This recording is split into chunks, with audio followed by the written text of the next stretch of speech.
So let me start by saying quickly, we're the largest developer of independently owned dollar stores in North America. We've been doing dollar stores since 1993, and we've opened over 3,500 in that time. The reason we started in this business was kind of accidental. Our owner had a dollar store of his own, and I myself had several as well.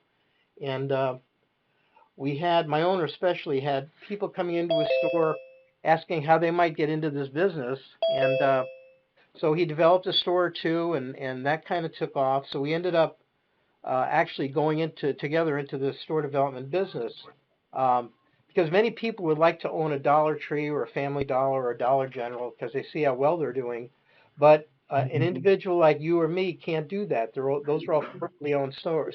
So we've been developing stores just like them for individuals that want to get into the $60 billion business.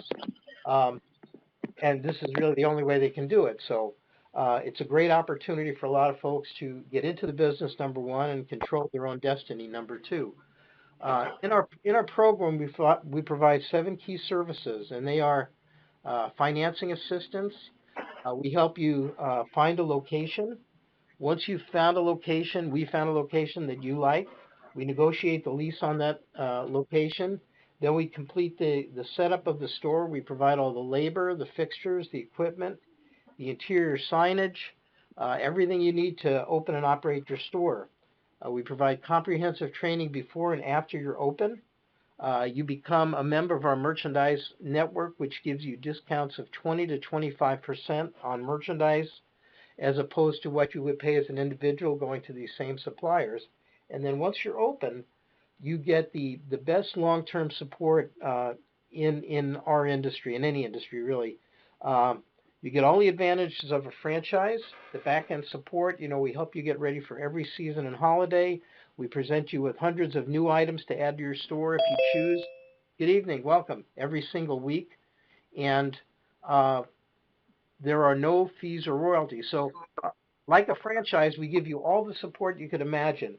Unlike a franchise, we don't charge you for any of that. You pay one package price for the store size that you choose to develop, and then all the support after that is absolutely free to you for as long as you're in business. So that's our program in a nutshell. In site location, we identify every location that's available in your area and the size range that you would like. We present them all to you. You become able to have access to a software that we call Easy Track. And on that software, you'll have a login and a password, and you'll be able to see everything there is to know about every location that together we're considering. The demographics, the population, the household income, the traffic, uh, everything that you could imagine.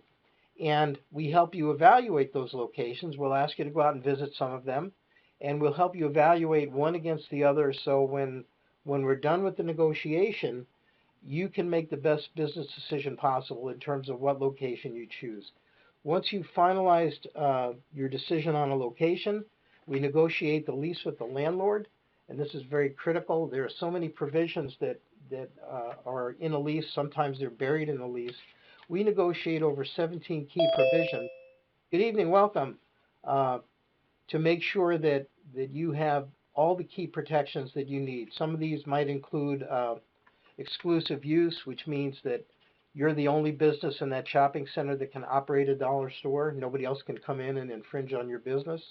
That the restrooms, another good example, are compliant with the Americans with Disabilities Act. In other words, they're handicapped accessible. If you were to lease a space and later find that your restrooms are not ADA compliant, you would be burdened with the expense of retrofitting those, and that can run $10,000, $12,000 or more. So those are things that we watch out for you.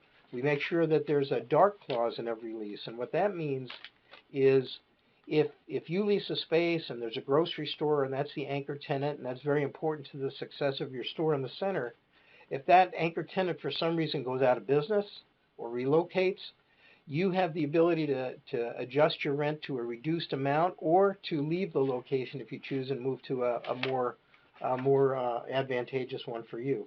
So those are just a few of the 17 provisions that we negotiate in every lease. Once the lease is negotiated, uh, You review all the terms and conditions with your leasing manager here in our office. If everything is to your liking, then you sign the lease, and then we get ready to develop your store. We do, as I mentioned earlier, good evening, welcome. The complete setup of Hi, the it's store. Christina. Hi, Christina. We've just gotten started, so if you would please mute your phone until we get to the question and answer part, and thank you for calling in. You're welcome. So at that point that we do the full store setup, and again we provide all the fixtures, the merchandise, the checkouts, all the interior signage, all the labor. Our crew arrives on a Monday morning. We receive all the store fixtures. We set them all up. The merchandise starts arriving Monday afternoon, and as the shipments come in, we're stocking your store. And by Friday or Saturday morning at the absolute latest, you are 100% ready to open. Now, between the time you sign your lease and the time we arrive at your space to set up your store, we also do your training. The training is very extensive, and there's over 30 key topics that we cover, everything from human resources to how to hire and counsel your employees, how to do all your bookkeeping, how to keep track of your average cost of goods. It goes on and on and on. Um, right now, because of COVID, we are doing the training online and over the phone. And in fact, we've been doing both live training and online training for about 15 years now. So when we had to convert to not having the classroom training, it was really no change for us because I would say about half our store owners over the years choose to do the online training. And the way that works is you get all the training modules, you can do it at your own pace. You can check in with your trainer here in the office at any time with questions and follow-ups, and there are some activities and simple tests at the end of each section just to make sure that you've got all the material. And then we supplement that with phone training, and again, we schedule that at your convenience. So we have that live aspect as well. Uh, Once your store is open, we assign a person to stay in contact with your store for at minimum the first 4 months. And good evening, welcome. And they will be on the phone with you literally every day, tracking your sales by category, helping you write replacement orders, getting you ready for each season and holiday. We want to make sure that you have your seasonal orders placed well in advance of each event, that you have your seasonal signing up, all of which we provide to you, uh, and you're ready to do that seasonal business because it's so important to your store. Good evening, welcome. After that first 4 months, if we feel and you feel that you've got your arms around the store and everything's going as it should, we then move your store to a long-term coordinator's desk, and that person provides that same support for the life of your business. Now, probably won't call you every day. She'll touch base with you a couple of times a week, but she was always available to you. And in truth, the the most important work that our staff does for you is after you're open, because now what we're focused on is growing your business, tracking your sales in every category. Good evening, welcome. Tracking your sales in every category and making sure that we're maximizing the sales for you in each one of those categories. Uh, and I'll explain in a little bit later how that kind of works. And remember as well, you have full access to our supplier network. We have over 85 suppliers that that deal with all categories of merchandise. They're scattered all over the country so that they're available no matter where you are. And because you're part of our network, as I mentioned earlier, you get to enjoy savings of 20 to 25% on merchandise versus what you would pay to that same supplier as just an individual store walking into their showroom door. So that's a key piece of the value. It's probably the biggest value item in our program. Good evening, welcome. Could you please mute your phone? Thank you. Um, that's probably the biggest value item within our store packages is the ability to save 20 to 25% on product. Just as one example, if you were to buy or reorder merchandise for your store next year, say $300,000 in inventory at cost, just by being part of our network, you would save $60,000 to $75,000 on the cost of merchandise, and that's money you just fold in half and put in your pocket. Um, the savings are incredible, and being part of our network is so important, and I can't overemphasize that. Merchandise, there's three things to remember.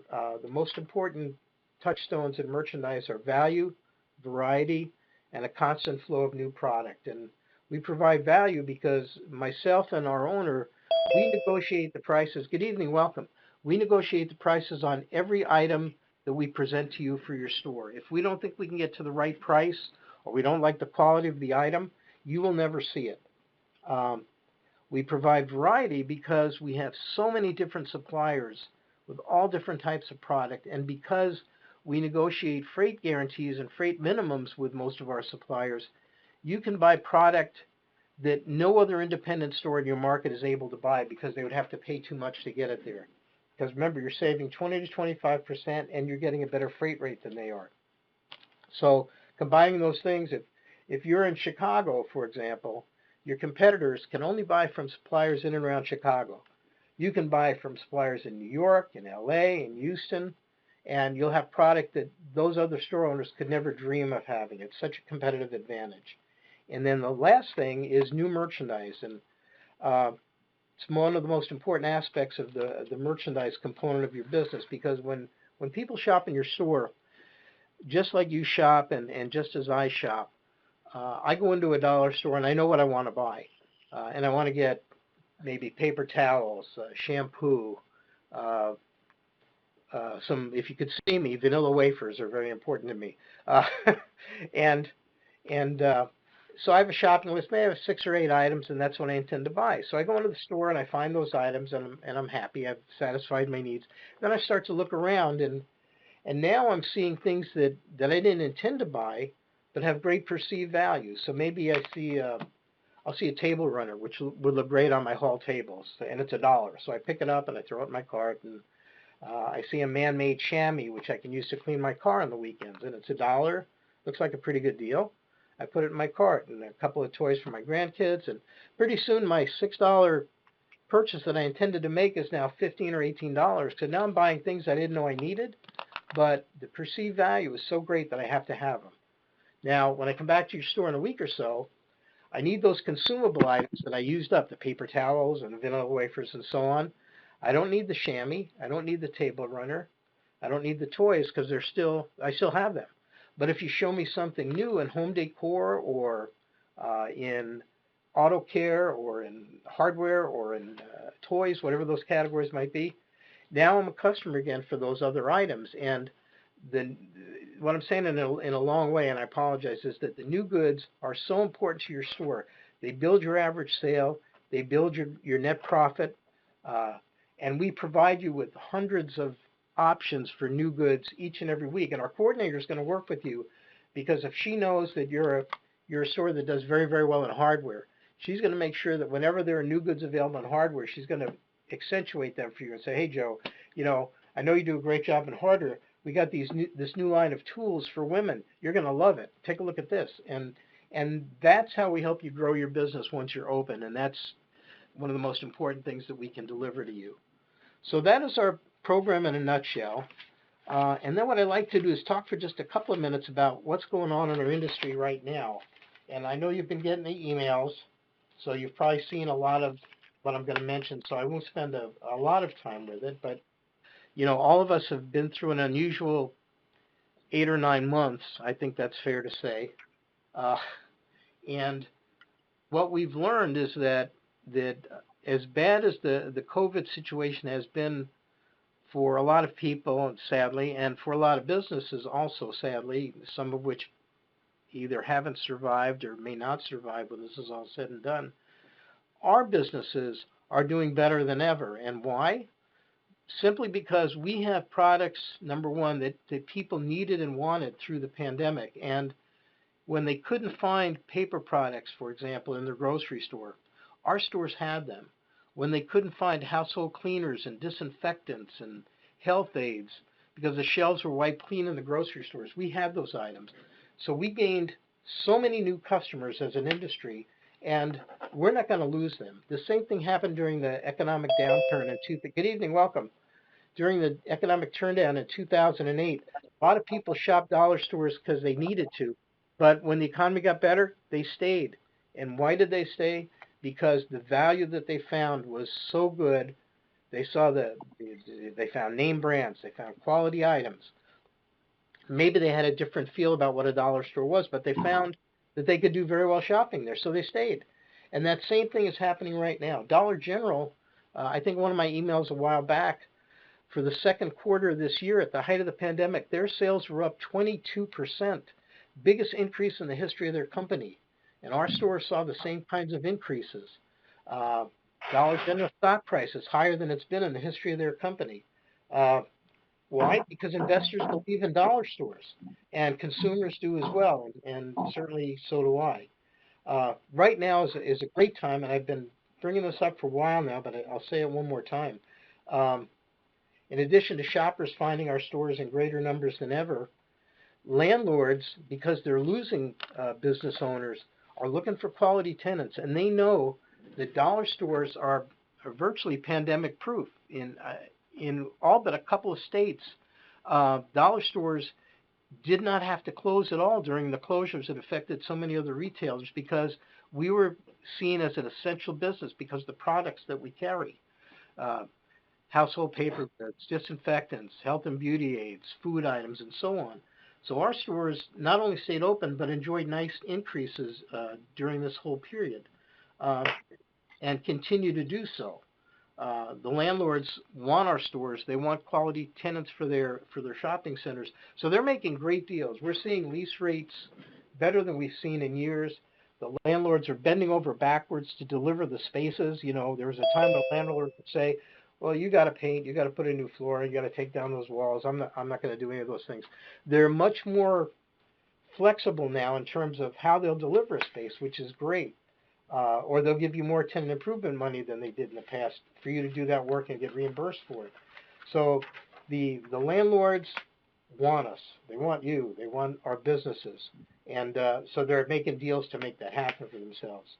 And along with all of that, I wanted to mention briefly, if anyone has a 401k and they're thinking about financing their store, right now there's a program. It ends at the end of the month, so there's not a lot of time, but Congress, through the CARES Act, has loosened up the restrictions on your ability to take money out of your 401k and and use that to invest in a business if you've been affected by COVID. Um, and you have to check directly with the 401k administrator um, to make sure that because they ultimately make that decision. But most 401ks are allowing that to happen right now. The last thing is that we have an exciting new concept which we've been developing over the last number of months, and that's called our 123 store. Now, we've always done dollar only stores like a Dollar Tree. We've always done a dollar plus store like Family Dollar or Dollar General. But now we have a 123 store. Everything in the store is $3 or less, and about half the store is $1. And what that does is it gives you the excitement of the dollar only store, but enables you to offer higher value items to your customers and expand what they can buy in your store.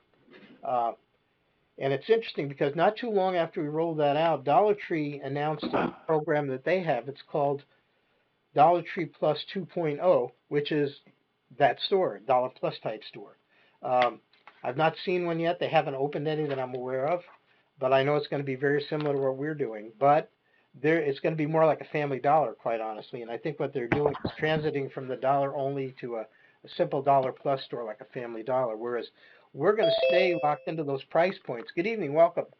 So that when a customer sees your store, they know that I'm going to find the best dollar only products, and I'm going to find the best products selling for $1, $2, or $3. And you maintain that excitement and that treasure hunting uh, environment that you want in your store. So that's what's happening in our business right now. And one last thing, and then I'll kind of open it up. And I appreciate everybody's patience. Over the last number of months, we've added a lot of revenue generators that you can add to your store, and they're relatively low-cost items that enable you to create extra business and extra revenue in your store. And some of those things, some we've been doing for a while. For example, EBT, which is the ability to take food stamps.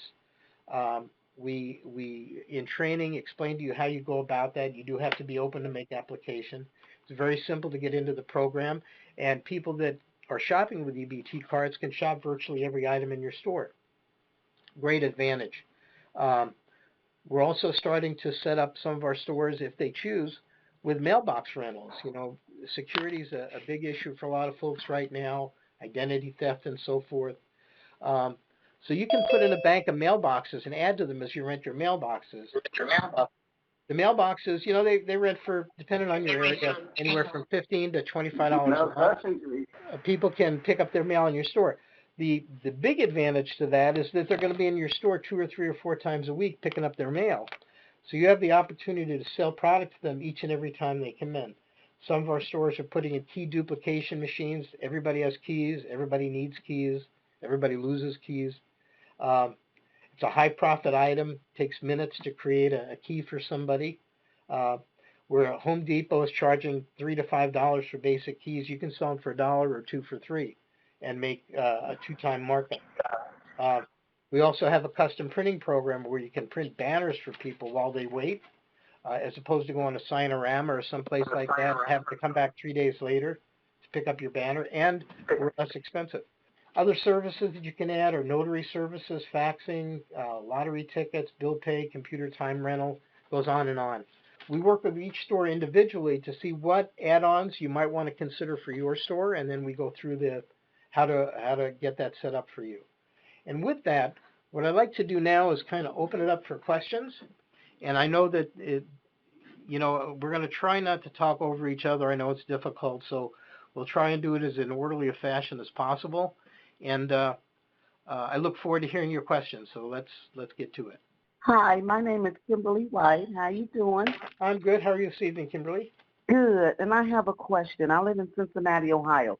Okay. So you can open a store in any city. Will I be able to open one up in Cincinnati, Ohio? Absolutely. We have no restrictions on where you can open your store. Of course, in real estate, when we start to look at locations, we're going to make sure that you're not too close to a competitor, certainly. But no, there's no restrictions. Okay. I just have one more question. Sure. And where it's 100% where you can get finance, do you have to put down your own money to open it up? Okay, good question. And I didn't really touch on finance at the beginning, so I apologize for that. We do have many different types of lenders that can address basically every credit profile. We have, you can use 401k, as I mentioned earlier. You can roll over your IRA. You can do business lines of credit. If you want to do SBA, we can help you with that, though it's a very long process and they're pretty tough. But to answer your question, depending on your credit profile, yes, we can get you up to 100% financing with no money down. Just depends on what you bring to the table in terms of your credit profile. And it's driven by your credit score, and then they look at your debt to income ratio. But everyone's different, and one of the first things we do, if you do decide to take the next step and fill out an application and put a deposit in place, first thing we do is have you go into finance. One of our advisors will work with you, and you'll know within 48 hours if you qualify for financing, how much you qualify for, and what the terms are. And then you can make the decision as to whether or not you want to proceed or not. Okay. Yeah, very easy process, and you'll know what you can do and how you can do it, and then you make the decision. Okay. That's all I had. Thank you. Very good. Thank you. Next question. Go ahead, young lady. Oh, hi, my name is Christina Jones. I know I spoke with David before. Hi. Yes. I spoke with David before, and we touched bases about some things last week, but my biggest concern was me not having enough credit established and things like that. That was my biggest scare. Yeah. For moving forward. Well, Christina, the only way to find out is to get into finance and have them look. And if you don't have sufficient credit now, sometimes they can tell you. Still on the path. Hi, welcome. Hi. To improve your credit score.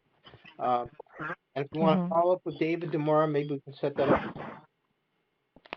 Hey, I have a question. Yes, go ahead. What did you say? I'm sorry. Yeah, Christina, I would say what you probably should do is call David tomorrow, and let's have you talk to credit. Let's see what the options are for you.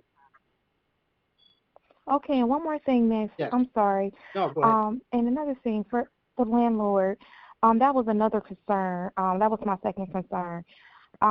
Like with the rent and things like that, I know I'll have to pay back the loan, if I get qualified, from the 76,900, paying back that plus renting from someone for a space for the store, and also like hiring an employee. So that's what I was scared of, having to juggle all three of those things and be able to afford to do so. So I don't know. I was just kind of, worried about that. Let me put you at ease a little bit, because what we do, if you were to go into real estate and we start looking at locations, once we find a location that we like and you like, and we've negotiated it so we know what the actual rent is going to be and all the other terms of that space, what I do is I'll sit down with you and we'll do a worksheet together where we estimate the sales, we know what the rent is, and then I estimate all the other expenses, wages, uh, freight, utilities, all of that. I'll do a spreadsheet so you can sit down. It's not written in stone, but it's a pretty good indication of what that store will do and how much money you can make running that store. So that addresses Mhm. all those concerns. And of course, if it doesn't come out properly, then we're going to walk away from that location. But that's something we do as a matter of course before you ever move forward. We want to make sure that we both have a really good feeling about the location and what it can generate for you. There's no point in looking at the business to Okay. not make any money. So Exactly. And one more thing, and I'll be done, Miss. And the sure. third thing was basically, I know you mentioned the 1, 2, 3 plus store, and that was something that I wanted to do, something similar to a 5 and below. You Hmm. see what I'm saying? Yeah, absolutely. Basically, and I got so many notes. It's just something I've been wanting to do for the longest. I've been like actually trying to do it myself and going to different commercial buildings around my neighborhoods, and it just didn't work out. And I found you guys on YouTube, I'm glad you and things like that. But so say if I say if I come to my store and I have I sold some shirts or underclothes for children, can I put that out there for me to sell and so that I can profit off of sure. in my Yeah, store? Can I do absolutely. that? Yeah, in fact, and that's a very good question actually. Since we're not a franchise, you don't have to really adhere to any requirements as to what you can sell or can't sell. It's your store. We're going to provide you with all the resources for a product, but if you have something that's a special need for your area or you just want to add to your store, that's the beauty of our program is that you can be whatever you want your store to be. And we've got stores that put in, for example, ethnic food product, that put in, as you mentioned, clothing. I had a store owner a couple of years ago that said, "Can I sell sweatshirts?" And I said, "Of course you can." So we Hmm. put a couple of round racks in the front of the store, and we helped him find a closeout supplier for sweatshirts. And he was selling crew neck sweatshirts for $5 and hoodies for 9, and just blowing them out of the store. There's no reason in the world why you can't do those things. So the most successful Oh, store owners are awesome. the ones that get creative that way. So yeah, absolutely. Okay. Well, thank you. That was all I wanted to know. Very good. All right. I look forward to hopefully working with you. Hey, Thanks. hi, my name is Daryl Robertson. I want Yes, to know, sir. are there any programs with the VA that you guys work with for veterans? We've tried to establish some things in the past, Mr. Robertson. We've not been successful. We do have a discount um, for veterans. Thank you for your service, by the way. I don't want to neglect to for that. So we do have some discounts that we can apply to you, and I can talk to you about that one-on-one. If you'd like to give me Okay, a call, or my phone number, my email was in the text that you got and the emails. Just reach out to me, and you and I can walk through that. okay, thank you. Yeah, absolutely. And again, thank you for your service. Yes, next question. So while answering the earlier question to one of the questions, you said you can walk away from the store if it's not making the business. What are the implications with that? Can you please elaborate on that little more? Like, okay, I know walking out is easy, but what goes with that would be more hard. Okay, So could you fair please question. elaborate on that? Sure. What I was speaking of was a clause that we would negotiate into your lease. It's called the dark clause, and what that would allow you to do in your lease, it would say the anchor tenant is Walmart. and you leased your space because you knew Walmart was going to be there, and they create a lot of traffic for you. Well, say 2 years from now, Walmart says, well, we want to move to another location on the other side of town, so we're moving out of the shopping center. So now Walmart's gone. And for you, that's not the deal you signed up for. You wanted a shopping center that had Walmart in it. So with that clause in your lease, it depends on how we negotiate it, but most often it's either you can pay less rent, like a percentage rent, percentage of sales, or it depends on what we negotiate, or you can notice the landlord that says, this isn't what I signed up for, and in my lease it says I can vacate the premises without penalty in 30 days or 60 days, whatever that is, and you can relocate your store to a place where you can be again successful. That's how that works. So it's not like you just close the doors and hope the landlord doesn't find you. It's in your lease that you can do that. And that's important because from time to time, it doesn't happen very often, but from time to time that does happen. You may get one grocery store chain that merges with another one and they close a store because it's too close to one of their other stores. And so the shopping center can suffer. Like I say, it doesn't happen often, but we want to make sure it doesn't happen to any of our folks. So does that kind of answer your question? Yeah, it does. Thank you. Very good. Thank you, sir. Next question. How long does it take to make a profit on the store, and how much does it take to actually get everything set up and started? Okay, good question. Both good questions. Let me start here. Say, for example, you're going to do 1,000 square foot store, and the price of the store is 76,900. That's that's the cost of everything that we're going to provide to you, all the fixtures, all the inventory, the training, the freight, everything that you can imagine that goes into actually setting up your store. Now, we know that you're going to have other expenses. You're going to have a rent deposit for your space. You're going to have utility deposits. Um, you're going to want to have some working capital when you start up. So what we do is once you've secured your financing, but before we start doing anything in real estate, we do a worksheet that breaks that all down for you. And it'll show, here's your store package price. Here's what we estimate you're going to need for rent deposits. Here's what you're going to probably need for business licenses and things of that nature. And working capital. So we want to make sure that you've got enough funds to cover those other items as well before we start together looking for spaces. So just as a rough example, if you're going to do that 1,000 square foot store, we probably want you to have another $15,000, maybe $20,000 on top of the purchase price to cover all those expenses and give you some working capital after you open, because you're going to have to pay wages for the first couple of weeks, until the store starts to establish itself. And that kind of brings us to your second question. The stores establish themselves very quickly because unlike a lot of other businesses, if you open a boutique, people first they have to see you, and then they have to figure out what you do. Now, what does that store actually sell? Does it sell ladies' clothing? Does it sell jewelry? I don't know. I gotta get my head around that, and then I have to need what you have. Dollar stores are different.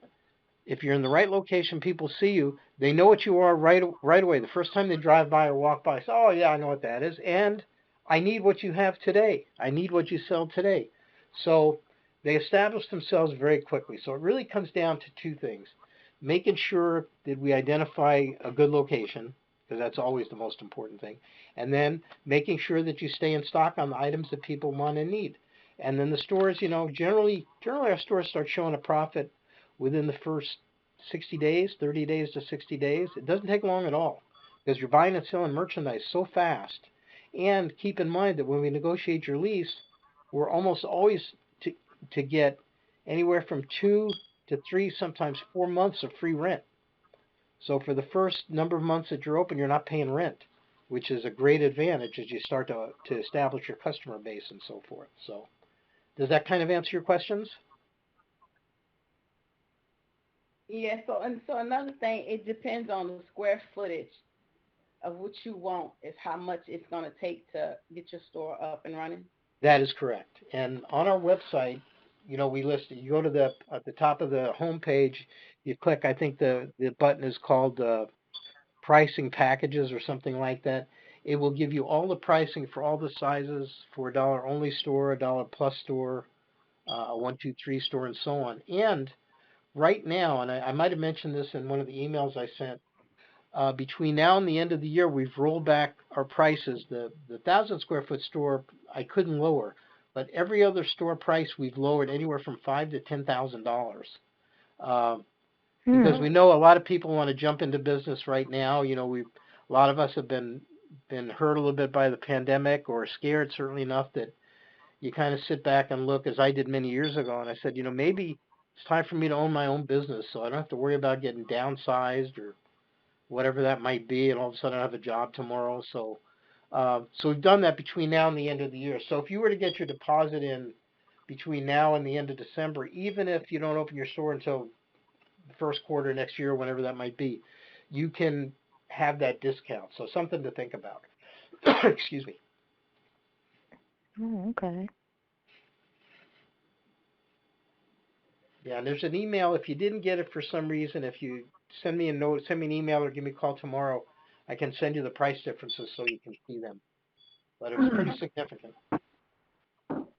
Yes, can you send that to me, please? Yeah, what was your name? I'm sorry.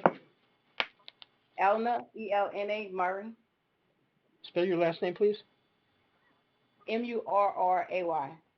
Got it, just like it sounds. Okay, and I will email you that tomorrow. I should have your email if you logged in through the website for this. So Okay. I will find. Very good. I'll get that out to you. Also, can you email Kimberly White Well, sure I can. that information? Got it. Thank you. Okay, no problem. Thank you very much. I'll get that out to you guys. Next question.